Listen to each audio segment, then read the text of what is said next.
इस सभागार में उपस्थित सभी सम्मानित साथियों, आपको भी मैं धन्यवाद देता हूँ।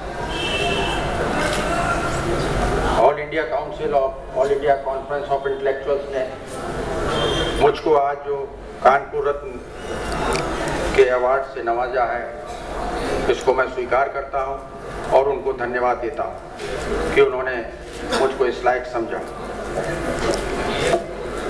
निश्चित रूप से जब कोई अवार्ड, कोई सम्मान किसी को दिया जाता है तो उसका गौरव तो बढ़ता ही है, लेकिन उसके ऊपर दायित्वों का एक बोझ भी आ जाता है।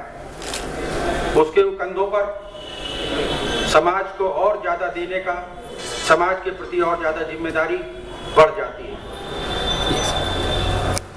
आप सभी लोगों ने, आपकी कमेटी ने, आपकी सोसाइटी ने मुझको ये जिम्मेदारी भी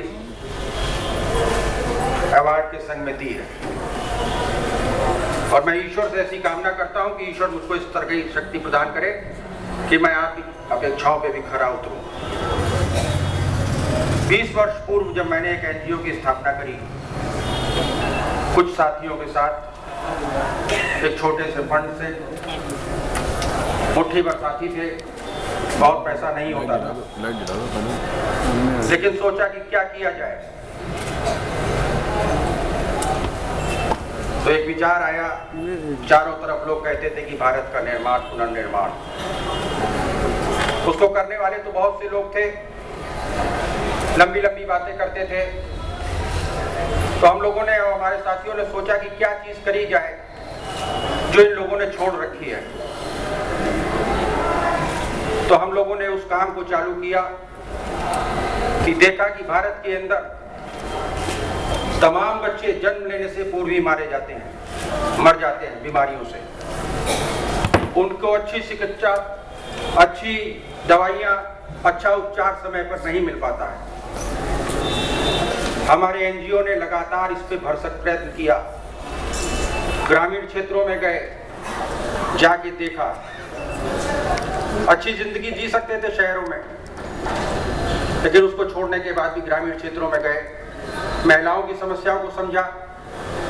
वहां पर डेथ रेट क्यों ज्यादा होती है, जन्म से पूर्व मृत्यु हो जाती है या जन्म के कुछ समय के बाद 3-4 माह में उस बच्चे की मृत्यु हो जाती है, एक गंभीर समस्या थी। या बच्चे अपाहिज हो जाते हैं, बच्चों को पोलियो जैसी बीमारियां हो जाती हैं। तो जो भारत निर्माण की बात कर रहे थे वो उन लोगों को भूले हुए थे जो शायद जन्म ही नहीं लिया था, जिन्होंने, या जन्म लेने के बाद अपाहिज की जिंदगी जी रहे थे। तो हम लोगों ने सोचा कि ऐसा भारत कभी आगे विश्व विजय नहीं बन सकता है कि जहाँ की बहुत बड़ी संख्या में लोग अपाहिज रह जाएंगे, वो समाज के ऊपर दायित्व हो जाएंगे। उसी की चीज में काम करना चालू किया। उसके संग में दूसरी चीज देखी, जब ग्रामीण क्षेत्रों में इन चीजों का अध्ययन कर रहे थे तो देखा कि ग्रामीण क्षेत्रों में उसी तालाब पे जहाँ जानवर पानी पी रहा था, वहाँ के लोग पानी पी रहे थे। हम लोग, बहुत से लोग ग्रामीण क्षेत्रों से आते हैं, लेकिन आने के बाद शहर में हम लोगों ने शहर का चश्मा लगा लिया और उन लोगों को भूल गए। कहीं ना कहीं हम लोगों के पूर्वज भी ग्रामीण क्षेत्रों से आए, उस दायित्व को भूल गए हम लोग। ग्रामीण क्षेत्रों में देखा कि एक तालाब के ऊपर एक जानवर भी पानी पीता और इंसान भी उसी पानी पीने को मजबूर है। सरकार तो बहुत बात करती है कि हैंड पाइप लगाएंगे, फलानी योजनाएं चलेंगी। हमने कहा सरकार को हम कोसेंगे भी नहीं, सरकार को गाली बकने का भी काम नहीं करेंगे, सरकार के खिलाफ अनशन भी नहीं करेंगे, हम यहाँ पे काम करेंगे। हैंड पाइप लगाने की सामर्थ्य नहीं थी, ट्यूबवेल लगाने की सामर्थ्य नहीं थी, तो कोई ऐसा उपाय ढूंढना था कि वहाँ का पानी पीने लायक हो जाए।